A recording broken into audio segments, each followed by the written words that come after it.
vía micrófono si la calidad del audio es buena o le subo unos decibelios más al sonido. Si ustedes me dicen, porfa, ¿listo? Para que todos quedemos contentos. Gracias, Alejandro.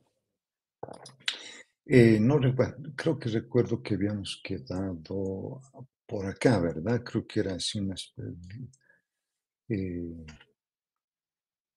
no recuerdo, creo que habíamos quedado acá, ¿no ven los ejemplos?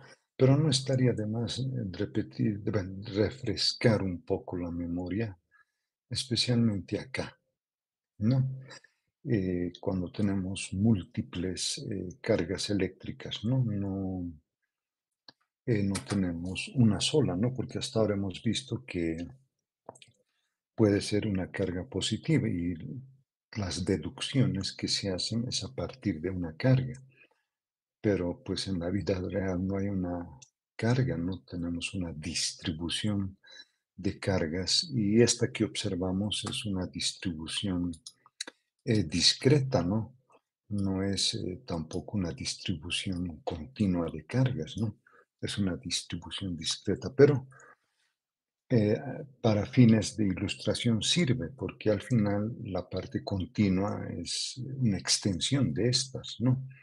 Las salvedades de que las cargas aquí están totalmente al azar, como dicen los estadísticos, aleatoriamente, ¿no? Y de manera aleatoria, pues se ha escogido también un contorno, un contorno arbitrario, no necesariamente puede ser una figura geométrica de alta simetría, ¿no? Tal como es una esfera, un cubo, un paralelepípedo, un cilindro, ¿verdad? Ya son figuras con alta simetría. Pero ¿qué sucede si nosotros también tomamos así contornos que no proporcionan una simetría, pero que encierran un cierto número de cargas? Y hay otro número de cargas, pues como que quedan por fuera, ¿no? Puede darse ese el caso. Nadie nos impide que nos digan tienen que quedar encerradas 20 cargas, ¿no? O tienen que quedar dos cargas y el resto por fuera, ¿no? Es totalmente convencional eso, ¿listo? Bueno, entonces la idea es que cada una de estas cargas, sean positivas o sean negativas, generan un campo eléctrico, ¿no? Tal como hemos visto. Al generar un campo eléctrico, nosotros podemos colocar, por ejemplo, puede ser un círculo que representaría una esfera, ¿no? En 3D, pero podríamos representarlo por círculos concéntricos y a través de esos círculos concéntricos, los campos eléctricos, si son positivas, irán saliendo, pero si son negativas, irán ingresando las líneas de campo, ¿no? Al final, acá adentro vamos a tener una combinación, pues, de esas líneas de campo, ¿no? Que van hacia la carga, que salen de la carga y al final, por el contorno, va a atravesar ese campo eléctrico, ¿no? Va a atravesar. Entonces, la idea es entonces sumar, sumar todos los flujos eléctricos que van generando cada una de las cargas que están contenidas dentro de este contorno que se ha dibujado y aplicar la ley de Gauss correspondiente, ¿no? Entonces, la ley de Gauss claramente nos dice que la integral de superficie es el producto escalar. No recuerdo si habíamos descrito el producto escalar. ¿Ustedes me hacen recuerdo? No recuerdo si habíamos llegado hasta esta parte el día lunes o es que ya habíamos avanzado, ¿no? De pronto hay compañeros que, como dice uno, ¿no? Uno se va desayunando, eh, como me escribieron a compañeros que hasta el día viernes recién otros estaban adicionando a nuestro grupo, vean, ya estamos en marzo y todavía Cardex está recibiendo, digamos, ¿no? Y son compañeros que no han dado ni el primer parcial y si asisten a esta clase, pues de pronto, ¿cómo así? ¿No ve? Producto escalar. Y, los compañeros que estaban en el día lunes, pues ya un poco ya tienen una idea de dónde surgió este producto escalar, ¿no? En todo caso, este integral de superficie básicamente es una integral doble y el ideal es que este campo eléctrico sea uniforme, constante. Entonces, si es constante, pues va a salir de integral de superficie y solamente habrá que hacer la integral de la superficie, ¿no? Lo cual facilita bastante los cálculos si la superficie elegida posee alta simetría. Si es así, entonces la integración es rápida. Caso contrario, pues ya hay que apelar a ciertos, como dicen, cambios de variables para poder resolver, ¿no? Vamos a ver después eso. Entonces, cada carga eléctrica genera un campo eléctrico y al generar un campo eléctrico atraviesan este contorno y al atravesar ese contorno va a haber un flujo. Entonces, si sumamos esos flujos, ¿no? Nos va a dar el flujo neto o total por el cual sale esas líneas de campo. Es posible evaluar, ¿no? De manera individual, cada carga eléctrica, si bien genera un flujo, este flujo a su vez es nada más que el cociente de la carga dividida en una constante, ¿no? Que es epsilon sub cero, denominada también la permitividad del vacío, ¿no? Es una constante física universal, ¿sí? Entonces, el flujo eléctrico prácticamente es proporcional a la magnitud de la carga eléctrica, ¿no? Entonces, de esa manera, entonces podemos nosotros sustituir, como se dice acá, ¿no? Este resultado obtenido para una única carga.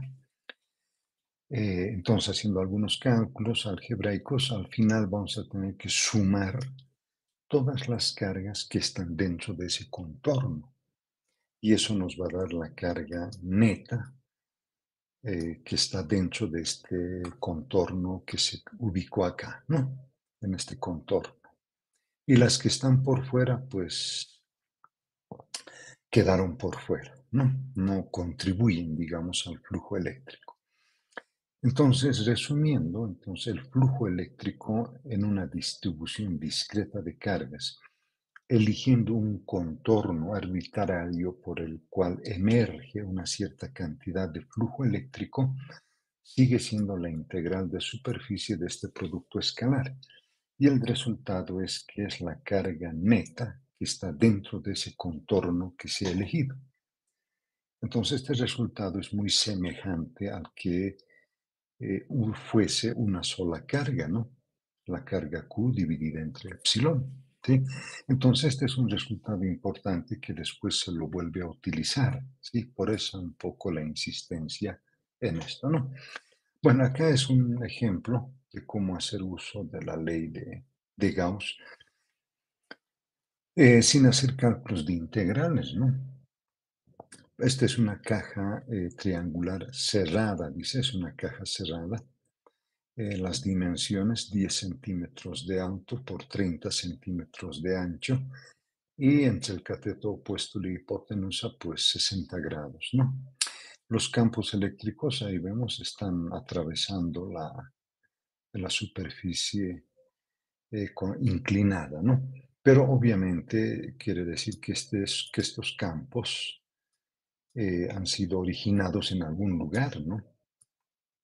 Por ejemplo, siguiendo esta línea, ahí la voy a continuar acá y la voy a traer hasta ahí, ¿no? Aproximadamente. Entonces, quiere decir que estos campos que van saliendo del plano inclinado de algún lugar provienen, ¿sí? No es que del plano están saliendo, sino que de algún lado estos están ingresando, ¿no? Por ahí, a ver, coloquemos otro más, por acá, ¿no ve? Ahí. Entonces, de alguna manera se generó este campo eléctrico y lo que se ha hecho es agarrar la caja y introducirla dentro del campo eléctrico. Por lo tanto, se quiere evaluar el flujo, ¿no? Tanto en la cara posterior como en el plano inclinado. ¿Listo? O en la superficie inclinada. Bueno, para tal efecto, entonces, el flujo neto que atraviesa acá, en la parte posterior de la caja, si nosotros lo vemos, sería de esta forma, ¿no? Más o menos tendría esta forma, ¿sí? Reduciéndola exagerado, pues sería ahí, ¿no ve? Más o menos. Visto de atrás. Pero si lo vemos de perfil, pues obviamente lo vamos a ver así. Prácticamente esto, ¿no? Así. Entonces va a ser como si fuese una línea, prácticamente, ¿no? Si lo vemos de perfil. Entonces lo traeré esto acá. El campo eléctrico le pondremos otro color para no mezclarlo. Negro, por ejemplo. Ahí, ¿verdad? Está, está apuntando hacia la pared trasera, ¿no? Entonces, de acuerdo al concepto de flujo, es el producto escalar, ¿no? Del campo por el área. Pero como el área a su vez es un vector, entonces podemos representarlo, le cambiaré de color a rojo, por ejemplo, ¿no? Entonces un vector de color rojo que nos represente el área. Entonces la pregunta es, ¿el área la voy a representar en color rojo en ese sentido o lo voy a representar en este sentido? Hay dos posibilidades, que esté de esta forma como está, así, o la otra es que esté en este sentido. Hay dos posibilidades. Entonces, ¿cuál elegimos? ¿Verdad? Todo depende de eso, ¿no? ¿Cuál elegimos? Como es un triángulo cerrado, entonces obviamente no lo vamos a colocar el área en este sentido, ¿no? El área lo colocaremos en este sentido, ¿sí? Perpendicular a la superficie. Y el campo eléctrico también perpendicular a dicha superficie. En consecuencia, el ángulo que forman estos, porque de acuerdo a Gauss, es el módulo del campo por el módulo del vector área por el coseno del ángulo, ¿verdad? Prácticamente esto, así. ¿No? Entonces el campo con el área están como que apuntando entre ellos, ¿no? Entonces el ángulo ahí es 180 grados. Entonces 180 grados nos va a dar -1, ¿verdad? Ahí está. ¿Ve? Solo que aquí hay un error, ¿no? Hay un error grueso nuevamente. El campo, pues se lo conoce, ¿no? 7.8 por 10 a la 4. Y el área, que prácticamente esto, viéndolo de perfil, sería una línea, los 10 centímetros, pero ya viéndolo de atrás sería como este rectángulo, ¿verdad? Entonces no sería nada más que multiplicar los 10 por los 30, 300 centímetros cuadrados, pero llevados a metros. Ups, aquí acá le puse, ¿no? 0.1 por 0.3, pero aquí debería estar elevado al cuadrado. Bueno, entonces lo voy a corregir eso. Coseno de 180 menos 1, pues este es el resultado. Este será entonces el flujo en la parte posterior de este prisma triangular. Ahora entonces falta calcular eh, el flujo en esta parte, ¿no? Entonces, normalmente el área siempre va a ser así, ¿no? El vector área va a estar perpendicular a la superficie y aquí vamos a tener el campo eléctrico. Ahí está, ¿no? Entonces, entre el campo eléctrico y el vector área, pues está formando un ángulo, ¿verdad? Y coincidencialmente ese ángulo son estos 60 grados, ¿sí? Son 60 grados. Hasta ahí no hay mucho problema. Entre comillas, el problema es determinar la superficie que tiene este plano inclinado. Entonces, para eso hay que recurrir al teorema de Pitágoras, pues no hay otra, ¿sí? Hay que recurrir al teorema de Pitágoras, ¿verdad? Cateto opuesto al cuadrado, cateto adyacente al cuadrado va a ser la hipotenusa al cuadrado. Conocida la hipotenusa, la multiplicamos por 30 centímetros, ya vamos a conocer la superficie. Y el ángulo de 60 grados, pues ahí tenemos el flujo que atraviesa esa superficie. Debido a las simetrías, me imagino, prácticamente el flujo en el plano es el mismo flujo cuando está el campo eléctrico en la parte posterior, ¿no? De manera que el flujo neto es igual a cero, ¿no? Entonces, el flujo que está saliendo por este plano es igual y opuesto al flujo que sale. Obviamente, cero, no hay flujo, ¿verdad? Hay línea de campo, sí, pero el flujo neto es nulo. Es como si se compensara, ¿no? Ese es entonces un ejemplo en donde no hacemos uso de integrales, ¿no? Son las superficies geométricas las que aquí van a entrar en juego, ¿no? Esta también es, creo que habíamos visto esto también, pero no está mal recordar, no está mal recordar, voy a disminuir el tamaño. Entonces, la idea es que se trata de un cable eléctrico de cobre. Se dice infinitamente largo, ¿verdad? La teoría dice eso. Siempre puede ser un plano infinitamente largo o un cable infinitamente largo, ¿sí? Por ciertas condiciones físicas. Bueno, en este problema entonces el cilindro tiene una densidad lineal de carga lambda y a una cierta distancia del cilindro o del conductor eléctrico, cable eléctrico, se encuentra, dice, una carga puntual. ¿Listo? A ver, le haremos así, ¿no? Ahí. Entonces, justo en el punto O, dice, el problema justo ahí, se encuentra una carga puntual. ¿Qué quiere decir esto? Que es más pequeña que la carga eléctrica, ¿no? Por ejemplo, que un electrón. Un electrón tiene una carga eléctrica negativa, pero si decimos puntual, es todavía mucho más pequeña, ¿sí? Evidentemente, físicamente no existe, ¿no? Pero digamos, para la resolución de problemas ayuda bastante. Entonces, en el punto O se encuentra una carga puntual. Y si es una carga puntual, entonces uno puede elegir una superficie esférica que contenga a esa carga de un determinado radio R mayúscula, ¿sí? No es que hay una carga acá positiva o negativa o una distribución de cargas, es una carga puntual. Por lo tanto, yo puedo elegir, por ejemplo, una superficie esférica de radio R mayúscula, ¿verdad? Ese es un caso. El otro caso es cuando esa carga puntual que estaba en el origen o se aproxima lo más que se pueda al borde del conductor del cable eléctrico. ¿Sí? Está a una cierta distancia R minúscula. Entonces mi superficie esférica obviamente va a atravesar, como quien dice, el conductor eléctrico, ¿no? Eh, entonces, ¿qué podemos observar? Conocemos este radio, por ejemplo, R, el que yo elijo. Esta distancia también se puede conocer. Por lo tanto, el cateto, que sería este el opuesto, ¿no?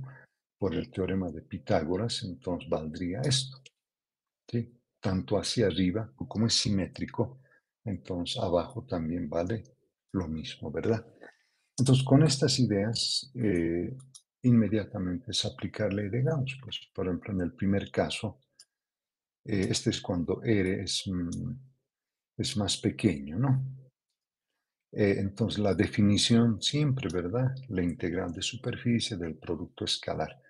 Pero entonces, ahora aquí viene, pues, tenemos que hacer uso de este resultado, ¿no ve? Para eso ha sido esto, ¿sí? La distribución de cargas que hay dentro de un contorno que nosotros hemos elegido, ¿sí? En el caso, yo elegí, por ejemplo, una esfera, pero dentro de la esfera no hay carga, porque es puntual. Entonces, si la carga es puntual, la carga neta es nula. Entonces, prácticamente no hay flujo, ¿sí? No hay flujo.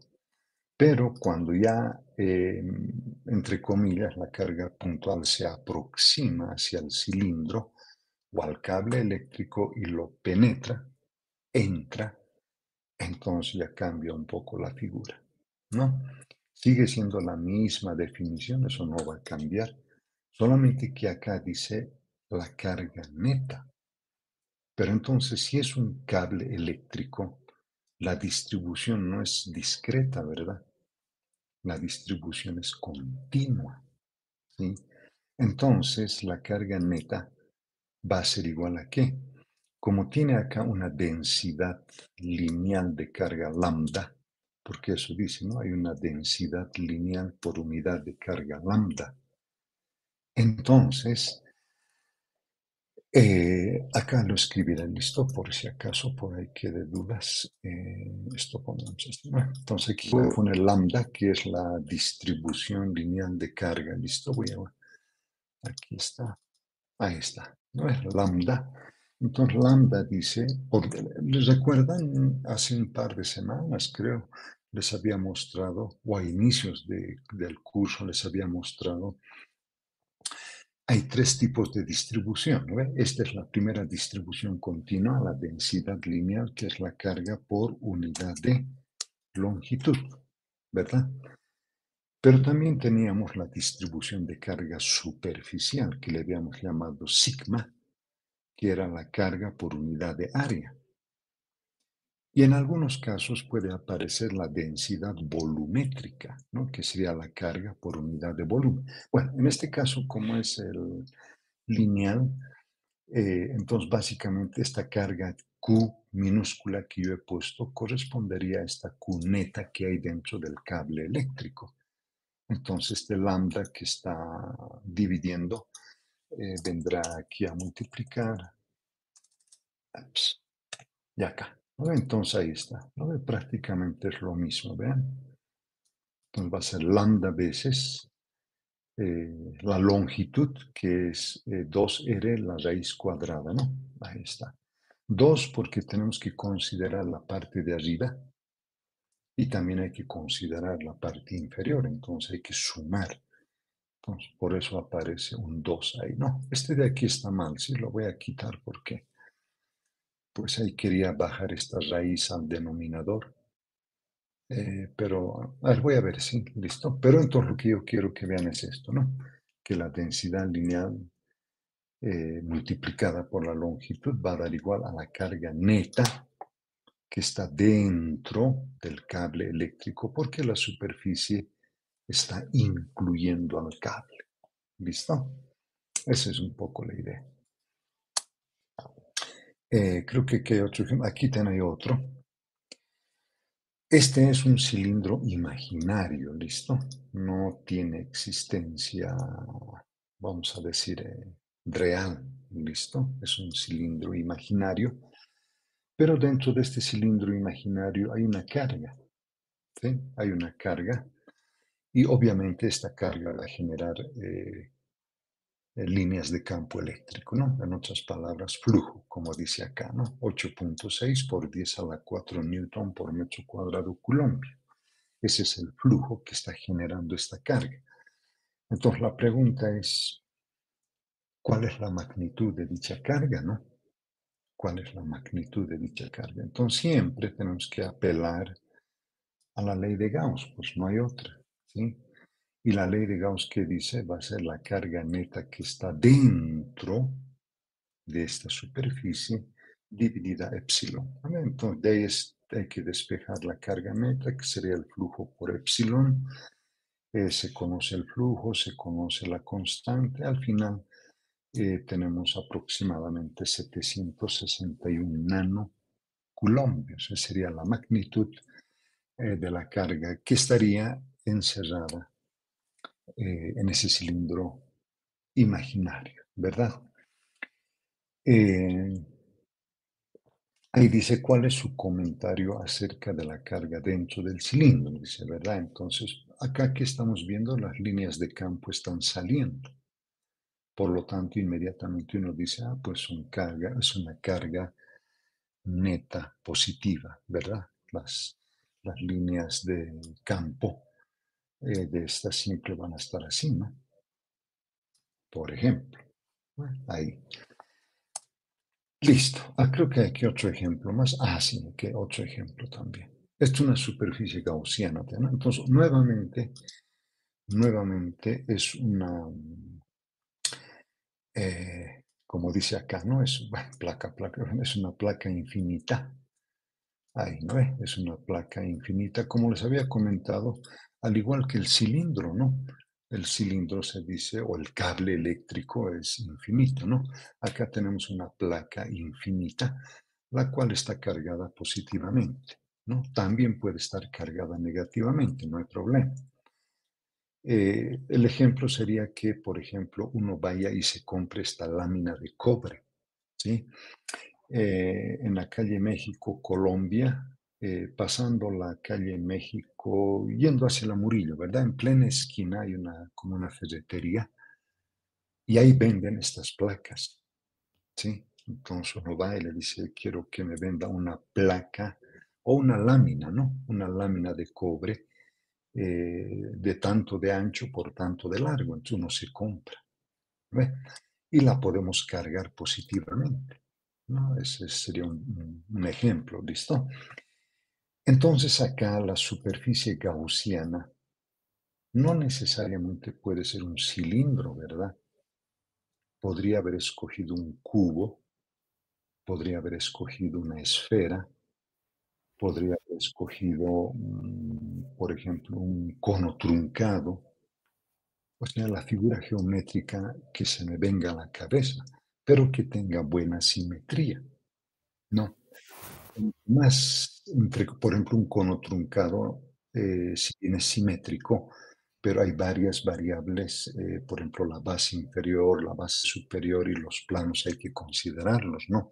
Entonces es más tedioso, entre comillas, hacer en un cono truncado que en este cilindro, vean, en este cilindro es más fácil, ¿verdad? Entonces este cilindro imaginario entonces viene desde acá, de la izquierda hacia la derecha. Pero entonces hacia la derecha el campo eléctrico generado por las cargas positivas siempre son radiales, ¿verdad? Están saliendo de del cilindro, ¿no? Y en este otro caso, a ver, lo voy a colocar así, ¿no ve? Ahí así. Entonces, por la cara posterior, entonces las líneas de campo estarían saliendo, ¿sí? De pronto, ahí, listo, para que se visualice mejor.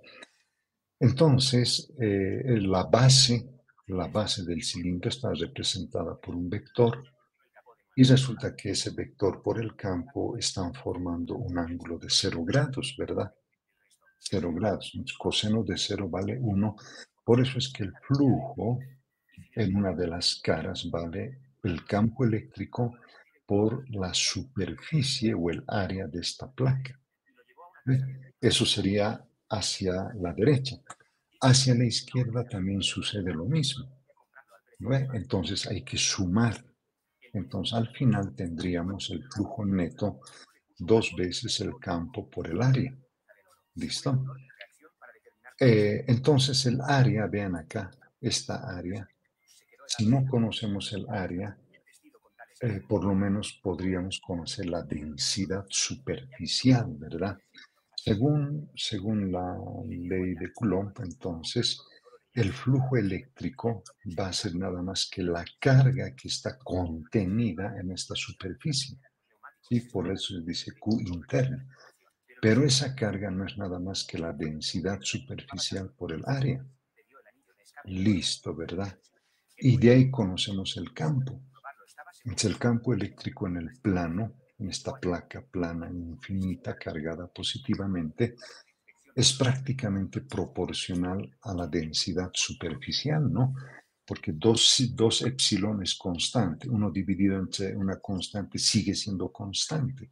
Entonces, prácticamente el campo eléctrico en el plano es proporcional a la densidad superficial. Cuanto más denso sea, más campo. Menos denso, menos campo, ¿verdad? Eso está, ese es el resultado, ¿sí? Pero entonces aquí habría que preguntarse, ¿qué pasa? Lo voy a un poco amplificar esto, ¿listo? Ahí. ¿Qué pasa? Porque ahorita el cálculo se hizo solamente en la base del cilindro, ¿verdad? Sale el campo eléctrico, el vector área es perpendicular, por lo tanto 0 grados, listo.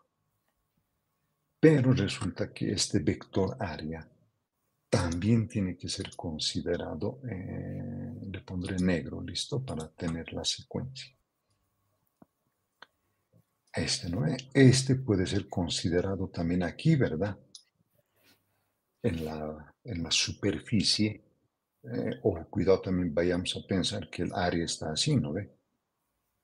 Cuidado, sería un error gruesísimo, ¿verdad? El área siempre va a estar perpendicular. Y en especial justo aquí en el borde, justo en el borde, es perpendicular. Entonces la línea de campo eléctrico, pues, ¿qué va a suceder? Va a ser así, ¿verdad? Le voy a disminuir un poco para que tenga más sentido. Ahí, ¿verdad? Ahí está. ¿Cuál es el ángulo que está formando? 90 grados, ¿no ve? Entre el vector campo y el vector área están formando 90 grados. Entonces el coseno de 90, 0. Entonces por las caras laterales del cilindro no hay flujo.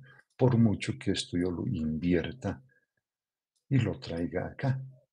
Ahí el campo sigue acá.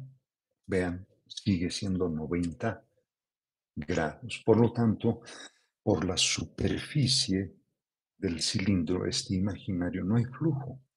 El único flujo es por las caras del cilindro, ¿vale? Tanto a la izquierda como a la derecha. Bueno, este es un resultado importantísimo que lo vamos a utilizar después, ¿sí? Ya no vamos a volver a repetir, sino directamente este resultado lo vamos a utilizar. ¿Listo? Entonces, aquí hay ejemplos entonces en los que no necesariamente uno tiene que proceder a la integración, ¿verdad? Es más conceptual. Obviamente después les voy a preparar unos ejemplos ya que impliquen integración, ¿no? Como integrar en un cascarón esférico. En sí hay un montón de eso, ¿listo? Hay un montón de eso. Bueno, entonces les había comentado también un poco sobre esto, ¿no? Le pondremos un poco de cuidado aquí, qué es lo que está pasando, porque los resultados estos los vamos a utilizar después o a lo que viene en las siguientes láminas, ¿listo? Bueno, primero aquí hay un gráfico, una gráfica, en el eje de abscisas está la distancia de separación entre las placas positiva y negativa. Pondré acá de otro color, ¿listo? Pondré esta. Entonces, lo que está con color Recording is azul, on. lo que está en color azul, vean, entonces es justamente el eje de abscisas, ¿no? Que es la distancia, ¿sí? De separación entre las placas. Y el eje de ordenadas corresponde al voltaje entre la placa negativa y positiva, ¿listo? O lo que llaman la diferencia de potencial. En este caso 1.5 voltios, ¿no? Una pila, ¿no? Puede ser AA, AAA, pero 1.5 voltios. Bien, si hacemos una gráfica de esto, por ejemplo, a 1 milímetro, 2 milímetros, 3 milímetros, o sea, a medida que nos vamos alejando de la placa negativa y nos aproximamos a la placa positiva, el voltaje va incrementando, vean. Entonces el voltaje medio voltio, 1 voltio, 1.5 sería ya en el punto de contacto con la placa positiva, ¿no? Entonces la gráfica, por ejemplo, es lineal, ¿ve? Es una lineal. Pero, por ejemplo, este punto 1, por ejemplo, ¿verdad? Ahí tenemos 1 milímetro. A 1 milímetro de distancia tenemos medio voltio, ¿ve? Y ese medio voltio puede ser representado por esa superficie equipotencial que les había comentado, creo que antes del primer parcial, ¿no? Antes de la autoevaluación, les había mostrado, ¿recuerdan? Algo parecido a esto les había mostrado, les había hecho la analogía inclusive que donde está la pared donde se proyecta con el data show sería 0 voltios y la pared del fondo del aula estaría a 1,5 voltios. Entonces, cada fila donde se van sentando ustedes corresponde justamente a esos equipotenciales, que no los vemos, no los percibimos, pero están ahí, ¿listo? Entonces, a los 2 milímetros, por ejemplo, ¿no? Cuando uno está a 2 milímetros de distancia, vean que la superficie equipotencial es 1 voltio, ¿sí? Entonces, el voltaje se va distribuyendo, visto de perfil, ¿no? Entonces, ya visto de frente se vería de esta manera. ¿Ve? En 3D, entonces, en 3 dimensiones, vean, la misma gráfica que esta, pero en 3D. Entonces, el eje de ordenadas es el eje de cotas ahora, el voltaje, y la distancia, esta, abscisas, y esta otra, el plano que correspondería a esta, ¿no? Bueno, esto es bastante interesante. ¿Por qué? Porque la placa negativa es como si fuera, pensemos en el monobloc central, ¿no ve? Uno quiere ir, por ejemplo, al piso 10, entonces tiene que esperar el ascensor. Entonces, para nosotros, al esperar, ese sería cero, ¿no ve? Nuestro plano cero, 0 voltios.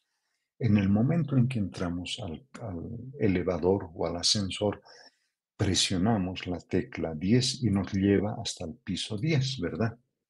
Hemos subido, ¿no? Entonces hemos ganado, se dice, energía potencial eléctrica. ¿No? Pero uno no se percata de eso, ¿no ve? Uno quiere ir al piso 10, listo, va al piso 10 y hace lo que tiene que hacer. Pero en realidad, para llegar del piso 0 al piso 10, hay un trabajo, ¿no ve? Hay un trabajo contra la gravedad. Y ese trabajo lo está realizando el motor eléctrico. ¿No ve? Hay un motor eléctrico que hace que empiece a subir o bajar el ascensor. En nuestro caso, ¿cuál va a ser ese motor? Pues ya les había comentado hasta en uno de los videos, ¿recuerdan? Era una batería en el que había dos electrodos y esos dos electrodos estaban sumergidos en una sustancia química que hace 10, 20, 30 años se llamaba o le llamaba o se llama tal vez todavía agua acidulada.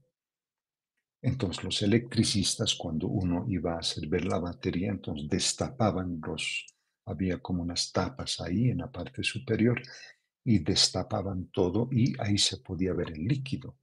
Y cuando el líquido estaba un poco bajo, nuevamente le agregaban agua acidulada para mantener, como se dice, el motor funcionando de manera continua, ¿verdad? Porque si el líquido va secándose, como se dice, se va evaporando, entonces la diferencia de potencial pues va a bajar.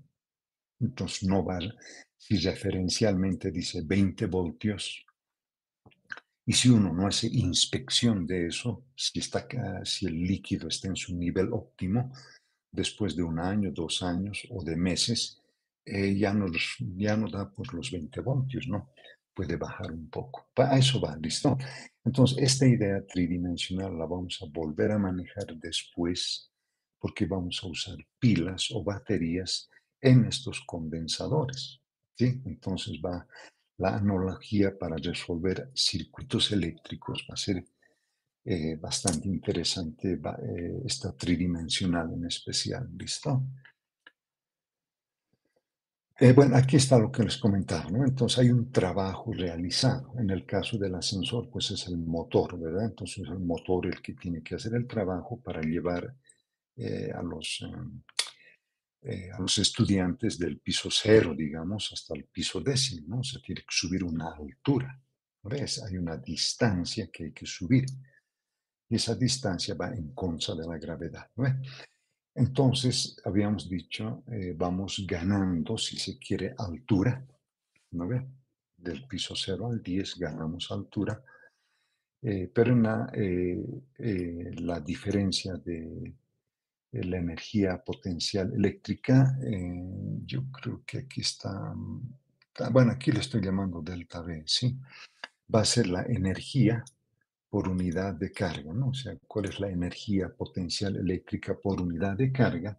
A esa entonces estaríamos llamando diferencia de potencial debe ser acá, ¿sí? Acá debe ser diferencia de potencial. No sé por qué le puse eso ahí, sí, porque normalmente este cambio en el voltaje se llama pues diferencia de potencial. Y este otro sería el cambio en la energía potencial eléctrica, ¿listo? Voy a revisar eso. Esto de acá lo tengo que cambiar, ¿sí? Bueno, el resultado es que esto al final es un trabajo, ¿verdad? Si nosotros agarramos un bolígrafo, por ejemplo, y lo empezamos a levantar el bolígrafo con nuestra mano, prácticamente estamos haciendo un trabajo, pues, ¿verdad? Y ese trabajo es contra la aceleración de gravedad, ¿sí? Entonces, en este caso, esa energía potencial eléctrica, en un caso va a ganar si va de menos a más, y en el otro caso va a perder si va de más a menos. Entonces, por eso aparece esto de aquí, ese signo, ¿listo? Es básicamente el trabajo. Pero este trabajo, por definición desde el punto de vista de la mecánica, es fuerza por distancia, ¿verdad? En nuestro caso, el trabajo que va a hacer es la fuerza del campo eléctrico. Entonces, nada más que la carga por el campo eléctrico. ¿No ve aquí? Entonces, a esto le multiplicamos por la carga, nos va a dar el trabajo, ¿sí? Multiplicada por esta distancia. Entonces, las cargas se anulan. Entonces, la diferencia de potencial, diríamos, ahora sí, es nada más que el producto del campo por la distancia, ¿verdad? O sea, en este caso, la distancia que hay que llevar la carga, digamos, desde un punto hasta otro punto. En otras palabras, el trabajo que se lleva de una superficie equipotencial como estas, digamos de 0,5 voltios, cuál es el trabajo que uno realiza para llevar la carga hasta 1 voltio. ¿No ve? Esa es la diferencia de potencial.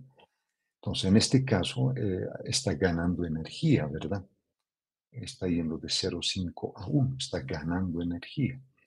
Pero eso va a ser nada más que el producto del campo por la distancia. Ahora, ¿cuál es esta distancia? Pues esta, ¿no? La que he colocado con color azul, ¿no? Es la separación entre las placas. ¿Listo?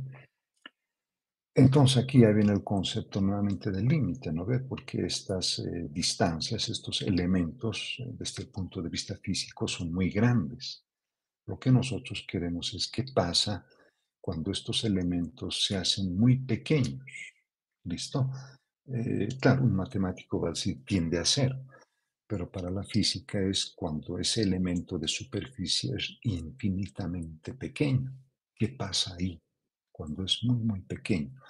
Entonces, obviamente en el límite, pues estos cambios se van a volver derivadas, ¿verdad? Entonces, el campo eléctrico entre las placas va a ser igual a la derivada del potencial, a la derivada del voltaje respecto de la distancia, ¿no ve? Acá, la distancia de separación entre placas. ¿Listo? Esto también es un resultado, por eso lo he puesto en recuadro, porque es importante ya que se va a hacer uso bastante de este, ¿listo? Se va a hacer uso. Entonces, aquí sí hay que ponerle mucho cuidado porque estos conceptos los vamos a usar cuando estemos en circuitos eléctricos, ¿listo? Obviamente en circuitos eléctricos están las leyes de Kirchhoff, ¿no ve? Que ya son muy conocidas. Pero ¿qué va a pasar si no siempre vamos a manejar resistencias, capacitores, inductores, ¿no ve? podemos manejar diodos, podemos manejar amplificadores operacionales, transistores. Entonces, ¿qué va a pasar ahí? ¿No? Entonces, esta es una idea, ¿listo? En la primera figura, esta de acá, ahí la pondremos, ¿no ve? Esta entonces, esta de acá, ¿no ve? Entonces, vamos a suponer, vamos a imaginarnos que estos potenciales, ¿no? A lo largo de esta curva, vean, es el mismo potencial, ¿verdad? No cambia. Pero si saltamos de aquí para acá, estaríamos ganando, ¿no? Estaríamos yendo a un voltaje a otra línea equipotencial. ¿Listo? Pero entonces, si nosotros quisiéramos llevar la carga desde este punto P hasta aquí, ¿verdad? Entonces hay que hacer un trabajo, ¿verdad? Y ese trabajo era el producto de la fuerza por la carga. Pero ¿qué es la fuerza? Es la carga por el campo, ¿no? El campo eléctrico. Entonces al final lo que hemos visto aquí arriba es esto, ¿no? Que el campo es la derivada del voltaje respecto de la distancia que nosotros queremos, por eso dice acá delta, ¿no? El cambio de posición de este punto P a este, ¿no? Entonces hay un cambio de posición, ¿listo? El campo eléctrico no necesariamente puede ser paralelo, ¿no ve? Así, ahí. Sino también puede estar formando un cierto ángulo, ¿no? Depende. En el caso más sencillo, obviamente, es esto, ¿no? Entonces va a lo largo de la misma línea del campo eléctrico, ¿verdad? Este es un caso. Ahora, ¿qué sucedería el otro caso? De este punto queremos desplazar la carga, por ejemplo, así, ¿no ve? Paralela a la línea del potencial B negativo. Entonces, ¿hacemos o no hacemos trabajo? ¿Verdad? Entonces, el campo siempre es perpendicular. Acá, entonces va a ser 90 grados, ¿no ve? Coseno de 90, 0. ¿No ve? Entonces, a lo largo de todo este contorno, bueno, aquí pareciera así, ¿no? Pero en realidad lo deforme, sí. Bueno, este va a ser siempre, consideraría tangente, ¿no? Va a ser tangente ahí. Entonces, prácticamente el trabajo va a ser nulo, ¿no? Nos desplazamos a lo largo de este contorno. El problema es cuando vayamos a saltar, ¿no ve? Estas líneas equipotenciales. Entonces, ahí sí vamos a hacer trabajo, ¿no ve? Entonces, eso está acá, ¿no ve? Por eso dice la componente tangencial al campo eléctrico en una línea de superficie equipotencial es nulo, dice, ¿no? Entonces, si tenemos un campo, recuerdan, les he mostrado, creo, ¿no? La vez pasada, así. Cuando tenemos así un campo eléctrico que es tangente y tenemos una superficie perpendicular a ella, el área, el vector área es perpendicular, entonces el coseno de 90 es cero, ¿verdad? Entonces la componente paralela, pues, o tangencial, digamos, va a ser nula, ¿no? Va a ser nula. Entonces podemos apelar a esto, ¿no ve? Otra vez a este concepto, ¿no? Que el campo eléctrico es la derivada del voltaje respecto de la distancia, ¿no?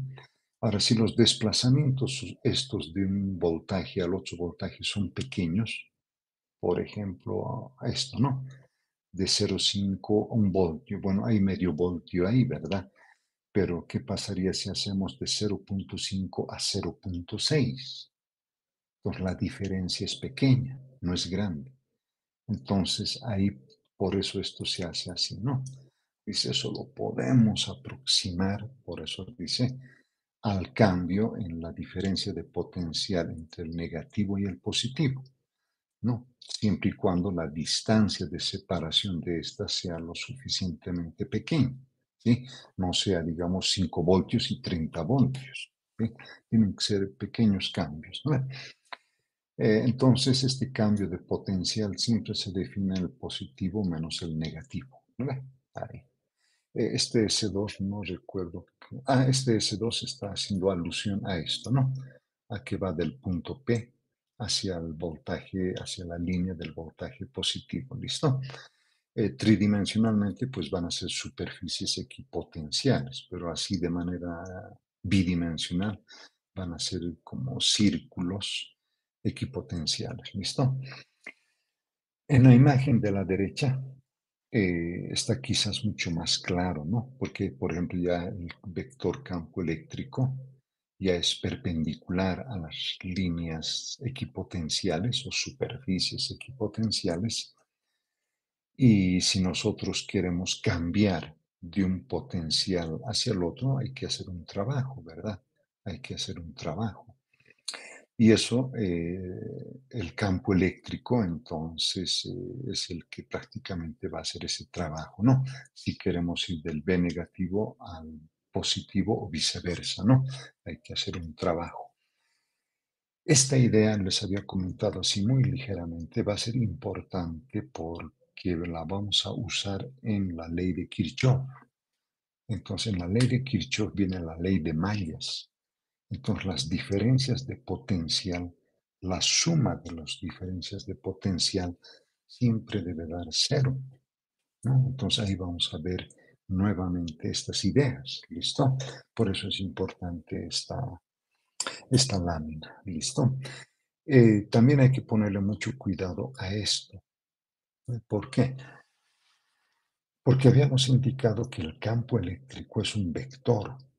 ¿No ve? Entonces, si el campo eléctrico es un vector, por ejemplo, acá en esta gráfica bidimensional, tendría, si por ejemplo esta línea verde, le pondremos mejor así, ¿listo? Para no estar haciendo suposiciones, ¿listo? Ahí, por ejemplo, ese es el vector, ¿no ve? Campo eléctrico, por ejemplo. ¿No ve? Le bajaremos un poco de tamaño, hasta ahí. Entonces, obviamente, uno tiene que descomponerlo, ¿verdad? Entonces, lo vamos a descomponer en una componente en el eje de abscisas y la otra en la componente del eje de ordenadas. Pero cuando estamos trabajando con vectores, tenemos que introducir un vector unitario, ¿verdad? Ahí, en el eje de abscisas, un vector unitario y otro vector unitario en el eje de ordenadas, ¿verdad? Entonces, en este caso, por ejemplo, si el campo eléctrico está en dos dimensiones, entonces vamos a tener un campo eléctrico en el eje X y un campo eléctrico en el eje Y, que acompañan sus respectivos vectores unitarios. En este caso es el vector unitario y en este caso es el vector unitario J. ¿Listo? Ahí. En el caso bidimensional, si estuviéramos en tres dimensiones, pues aquí ya le tendríamos que agregar otro vector unitario más, ¿sí? Por ejemplo, es el vector unitario Z, ¿listo? El vector unitario que estaría en el eje de cotas y el otro, por ejemplo, que estaría en el eje de abscisas u ordenadas, ¿listo? Entonces, este concepto de derivada del voltaje respecto de la distancia, que es el campo, llevada a una, dos o tres dimensiones, da lugar a lo que se llama el gradiente del potencial. ¿Listo? Entonces, este triángulo con este vector se llama el operador Nabla. ¿Sí? Es el operador Nabla. Entonces, es básicamente, no pueden ser derivadas totales como acá, ¿no? Porque sería unidimensional. Pero aquí es como en tres, entonces por eso van las derivadas parciales. Entonces, eh, el gradiente del potencial eléctrico entonces puede ser evaluada, ¿no? En los tres ejes cartesianos, ¿no? Ordenadas, abscisas, ¿no? Abscisas, ordenadas y cotas, ¿no? Por lo tanto, el campo eléctrico también quedará definido de tal manera. ¿Listo? A posteriori, estos resultados que ya están en recuadro, pues los vamos a usar, ¿sí? vamos a decir, el gradiente del potencial directamente ya, ¿no? Bueno, baterías, esto era un poquito para recordar lo que les había mostrado en uno de los videos, ¿verdad? Pero que quizás no ha quedado muy clara la idea. Entonces, acá está un poco queriendo ilustrar, digamos, el modelo de la batería, ¿sí? Actual, ¿verdad? Porque el modelo de la batería es, pues, a volta, ¿verdad? Con sus famosos discos. Pero acá, digamos, ya sería una versión un poco, entre comillas, más moderna, ¿no? Es como un ascensor de carga. Entonces, por ejemplo, los electrodos en la batería, el positivo y el negativo, están dentro de un líquido, ¿verdad? Hay un líquido químico que hemos dicho es el agua acidulada. Entonces, el agua acidulada entra en reacción química con los electrodos. De uno de los electrodos se va a desprender iones y esos iones van a viajar hacia el otro electrodo. Entonces, si esos iones, por ejemplo, ¿no ves? Son positivos o también negativos, puede ser, depende, pero entonces eso es como si estuvieran subiendo escalones hasta llegar a la más alta, ¿no ve? Por eso dice, aumenta la energía potencial de un bajo potencial a un alto potencial. Está ganando. Hay una ganancia de energía potencial eléctrica. Y entre los bornes, entre el positivo y el negativo o los electrodos, hay una diferencia de potencial. ¿Listo? Entonces, y eso es lo que observamos, ¿no? Entonces, cuando uno compra pilas AA o AAA, es justamente esto. Pues las cargas, como quien dice, están ahí estáticas, están esperando a que del electrodo positivo o del negativo se conecte a algún dispositivo eléctrico y estas cargas empiecen a moverse, ¿no? Este es el modelo del ascensor de carga, ¿listo? A eso porque en realidad, ¿qué hemos dicho en el ascensor? ¿Recuerdan? En el ascensor habíamos dicho que es el motor eléctrico el que hace el trabajo para llevar a las personas del piso 1 hasta el piso 10. Bueno, en el camino alguien se puede quedar, ¿verdad? Dice, no, yo voy al piso 6, listo, se quedó en el 6, pero igual subió hasta el piso 6, el elevador lo subió. Pero en este caso no hay pues un motor, ¿verdad? ¿Cuál sería el motor para que estos iones fluyan de un potencial bajo a un potencial alto? Entonces tiene que ser una reacción química, ¿ve? Y a eso se le ha llamado originalmente esto, ¿no? La fuerza electromotriz, es que Faraday le dio ese nombre.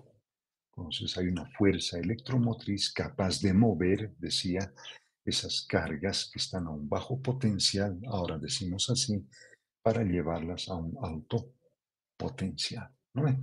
De las famosas FEM, ¿no ve? Eso siempre decían, ¿no? Una FEM, una FEM. Ahora ya no se habla mucho de FEM, ¿no?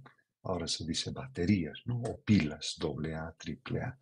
Bueno, normalmente la letra epsilon que se la representa y normalmente pueden ser las más comunes, ¿verdad? Las que compramos 1.5 o las de 9 voltios, ¿verdad? Pero internamente no hay un líquido, ¿no? Como en la batería, agua acidulada, sino en este caso ya es, como diríamos, son láminas que están sopadas o mojadas justamente en un líquido químico que van a reaccionar con los electrodos, ¿no? El positivo y negativo. ¿Listo? Eh, experimentalmente, uno quisiera, claro, cuando uno agarra un multímetro, ¿no? Efectivamente, no solamente el multímetro marca 1.5 voltios, se han observado, marca un poco más, 1.60 y tantos. ¿Listo? Entonces ya de fábrica, como quien dice, le dan décimas de voltaje más, ¿no?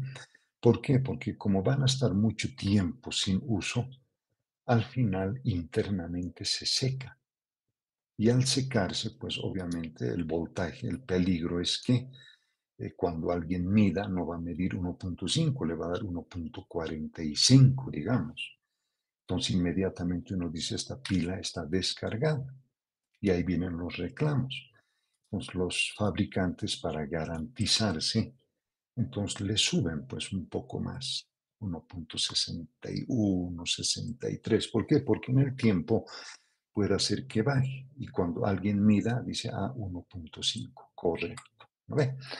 Entonces, va a haber siempre pérdidas de energía, ¿no? Por eso se dice hay pérdidas por las reacciones químicas internas en la pila. Pues entonces, como no se está haciendo uso, entonces, al final esas reacciones químicas no cesan, ¿no? Están continuamente haciendo reacción química. ¿Listo?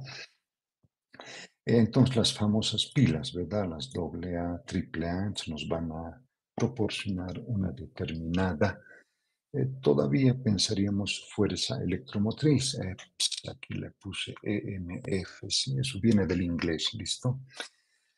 Eh, y por ejemplo, aquí tendríamos un ejemplo, ¿no? Si colocamos dos pilas en serie, decimos, entonces el voltaje incrementa, ¿verdad? Un ejemplo concreto es una linterna, pues, ¿no? Esta es una radiografía de una linterna y ahí podemos ver las dos pilas y estas dos están conectadas en serie, ¿no? Entonces, negativo, positivo, ¿verdad? En la primera estaría ganando energía potencial y después nuevamente esas cargas estarían perdiendo, ¿verdad? Porque están yendo de más a menos, están cayendo o está descendiendo.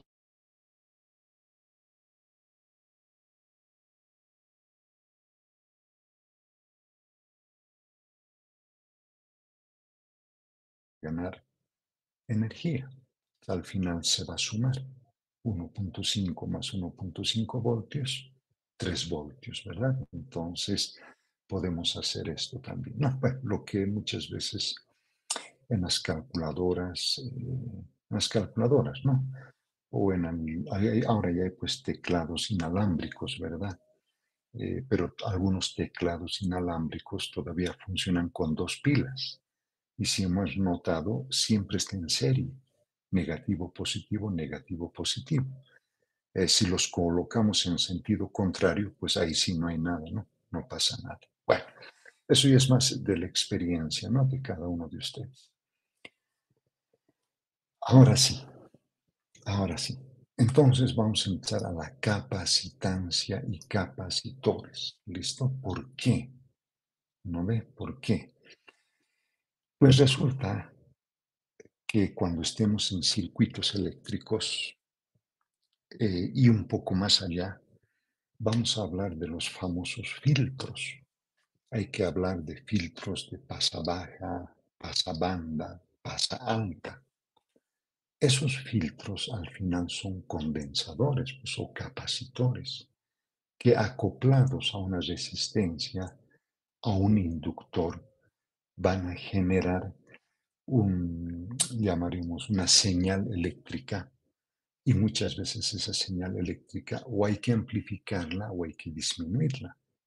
Entonces ahí uno dice hay que filtrar.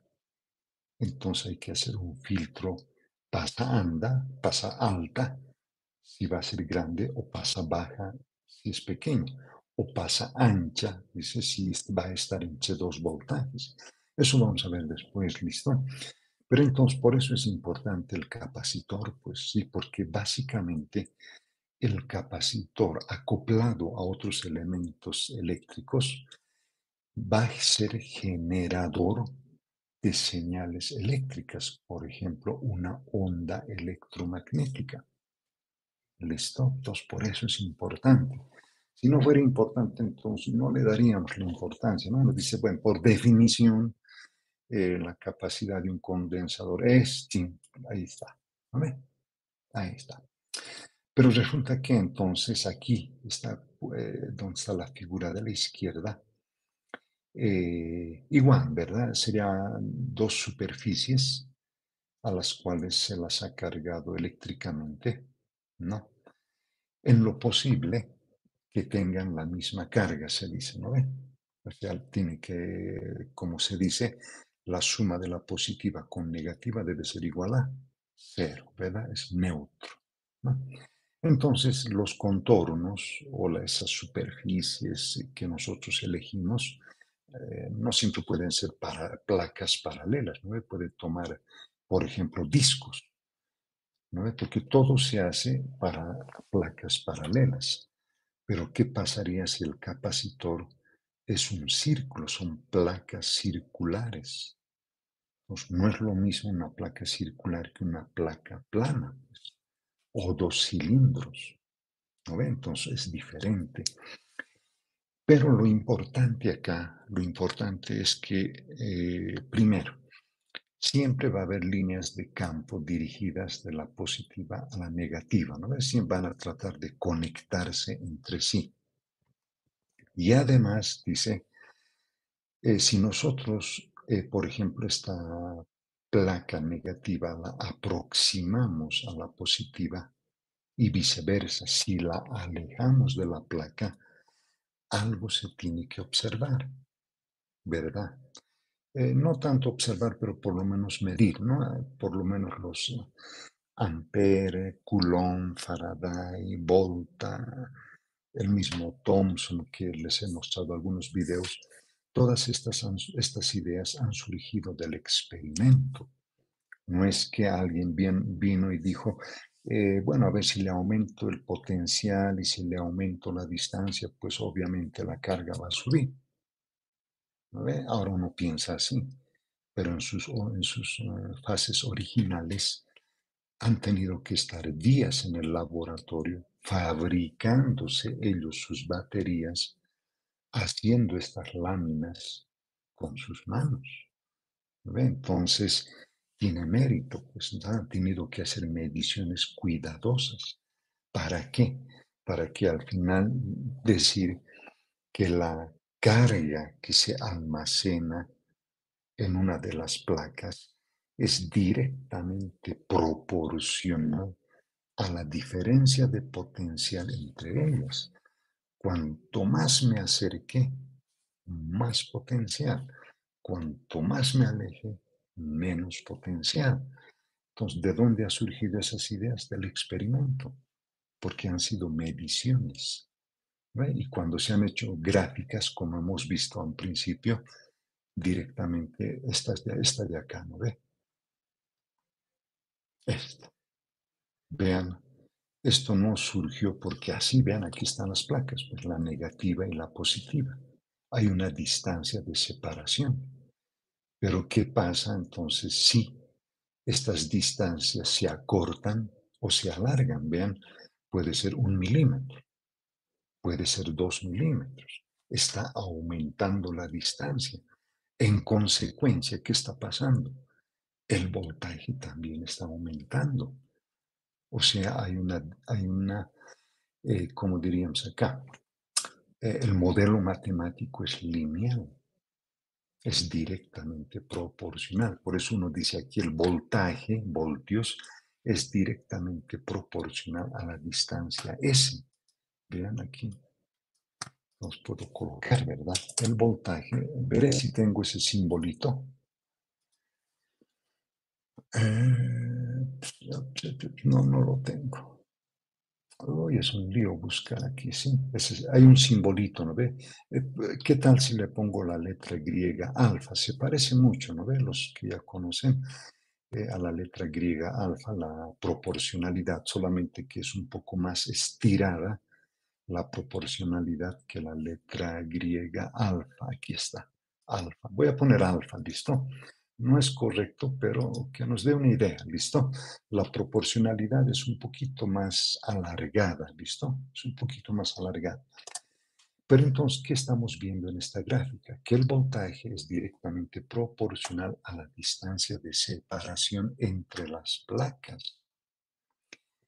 Entonces, si nosotros vamos a quitar esta proporcionalidad, tenemos que introducir una constante, ¿verdad? Hay que introducir una constante. Entonces, eso es lo que está pasando acá abajo. Pues, vean, aquí. No, de pronto me faltó colocarles aquí un gráfico para no estar subiendo y bajando, ¿no? Eso es prácticamente lo que está diciendo, ¿no?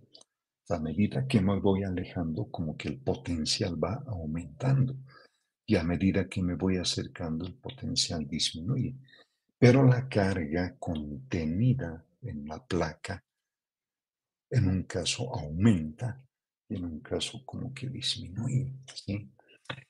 Entonces, eso ha llevado a esta expresión, pues, ¿no? La carga es directamente proporcional a la diferencia de potencial entre la placa positiva y negativa. Y para quitar esa proporcionalidad, pues se introduce una constante, que es la capacitancia, se dice, ¿no? Entonces, en la imagen de la derecha vemos varios capacitores, vean. El más conocido, digamos, el que manejamos mucho, ¿no? Es este, ¿no?